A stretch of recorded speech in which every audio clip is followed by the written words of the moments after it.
Honestly, my first heartbreak, so I love bugs. As a little girl, I captured a caterpillar and we built like a stick bridge over the drain. I don't know why we did it over a drain, but his name was Mr. Furby Werby. And as he was crossing over the bridge, he fell into the drain and I cried for a couple days. I was my first heartbreak, a caterpillar. What's up, Teen Vogue? It's the Icy Girl Saweetie, and today I will be sharing some of my firsts. Oh, some big hoops. Colored skinny jeans. I was a jerker. I don't know why, but like a highlighter yellow. Hope those pictures never come out. I think my first Billboard entry was the first time I felt like I made it. It was my type. My first song, Icy Girl. Can't stop, won't stop, get wild. It was my first song ever. So Icy Girl was the first song I sampled and cleared. I think that I would have just took myself like a lot less serious as like a young woman. Being the firstborn, I don't know if other firstborns feel like this. You always just feel an immense pressure to be perfect in everything you do. But I feel like with art, you can't do that. So I wish I would have cared less when I was younger, like in the beginning of my musical career.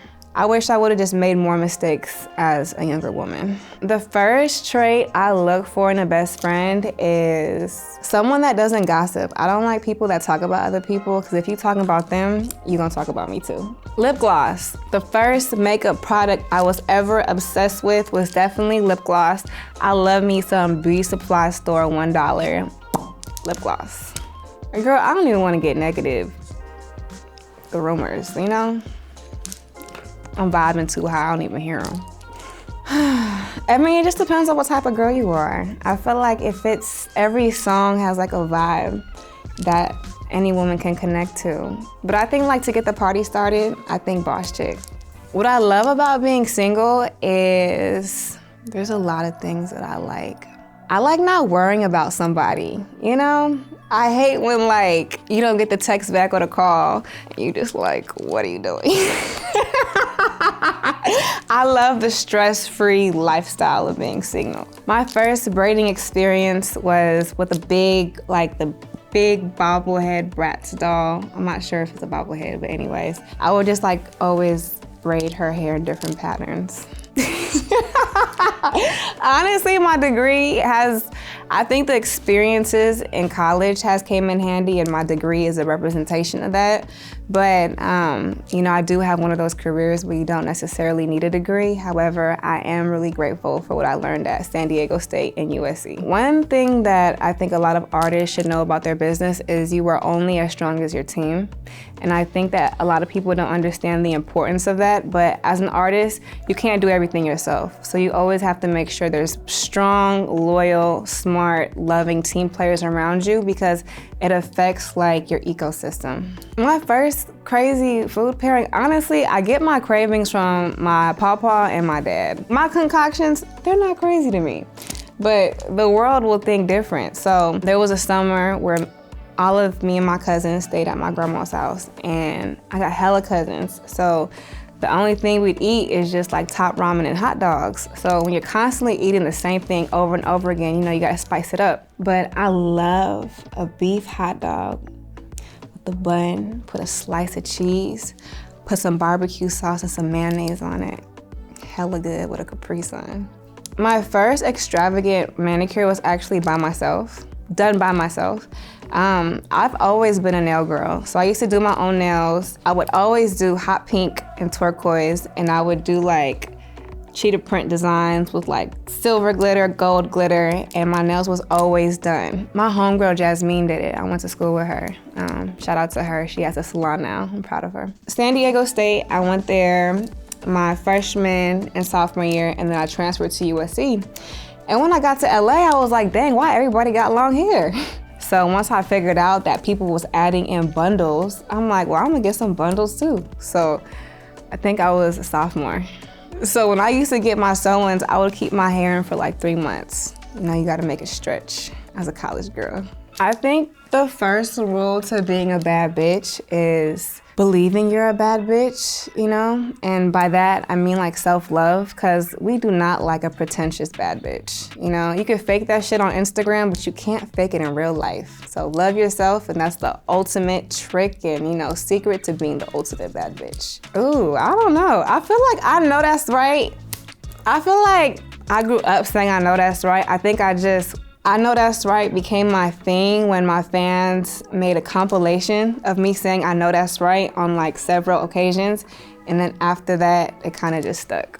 I had a really like colorful childhood. Like, I'm so thankful to be a part of the generation that actually played outside. I remember just always pushing it, cause like my curfew as a child was the street lights. I'd be sprinting on the way home, like, oh, I hope my daddy don't, you know, I hope I don't get in trouble. I just always remember trying to beat the street lights home because I loved being outside as a kid. Sometimes the street lights wouldn't come on yet for daylight savings. I'm just like, Dad, you said street lights, not the sun. Honestly, I think I'm at a point in my life where if I want to get closer to someone, like, I think we gotta go to like the arcade on the first date or something that requires like teamwork or effort. Cause I wanna know like your true vibes. Are you fun? Can you communicate? Can you actually hold a conversation? You know, like no movies, cause we staring at the screen. Food dates is played out, but I wanna like go on an adventure. I don't know if I would consider this a influence, but a song or an artist that I really loved growing up, Mamma Mia was like a really big song in my Filipino household. So I would say like that might be a shock to some people, but that's my song. My first favorite rapper, Tupac. I'm a West Coast girl, so my parents grew up listening to, well, I grew up listening to Tupac through my parents. The first thing that I associate, well, I'm not a rapper, I'm a brand. I used to get grounded a lot. I think the funniest grounding experience was, so like, before I would go out and play, I had to like clean, like do the dishes, do chores, do my homework. And I remember I wanted to go out so bad, like I was in a rush. So I got everything in my room and I stuffed it under my bed. The way I made my bed, it just looked funny because I pulled the cover down to like cover the bottom of the bed. So it was a dead giveaway. So my mom was like, how the hell you clean your room so fast? She was like, did you clean it? And I was like, yeah. Girl, she picked up that blanket so fast. And because I had lied, I had got grounded. But that story always makes me laugh. I think this year, I think me taking a break intentionally and sitting out for almost a year with music and social media, it was like, it took a lot, especially during the summertime, because you know, I'm a summer girl. So I've been wanting to release music so bad, and the fact that I'm finally here and I'm dropping music, I just feel so accomplished, and I'm so happy that I waited, I was patient, and I took time because art shouldn't be rushed. The one that I was really just excited about was a McDonald's meal, only because like I grew up eating McDonald's, the Golden Arches, you know? You know, like when you was driving by McDonald's, you asked like your mom, your dad, or your auntie for some McDonald's, and they'd be like, you got some McDonald's money? So just from being that little girl to like being the face of McDonald's globally, it just was like a dream. It was like a fairy tale almost. Like when I got the offer, I thought it wasn't true. So my order is always lengthy. I get a McChicken. I like to stack it with a cheeseburger, fries, ranch, and sweet and sour sauce with a 7-Up Sprite. Aaliyah. Wet Seal. I don't know. Dyeing my bangs in high school. I don't remember. I think like 5th grade. Oh, I remember his name. His name was Giovanni. My G-Wagon. Aaliyah. I don't remember that. Victoria's Secret or Abercrombie. It was one of those. A Cobra. Oh, I don't know. Aloha Baby. 59. Destiny's Child. I don't remember. This past weekend. Girl, these edges been laid since I popped out the womb. Finish this tea. I'm hella cold right now. Team Vogue, I love you so much. Thank you for having me. It's ICY GRL out. Mwah.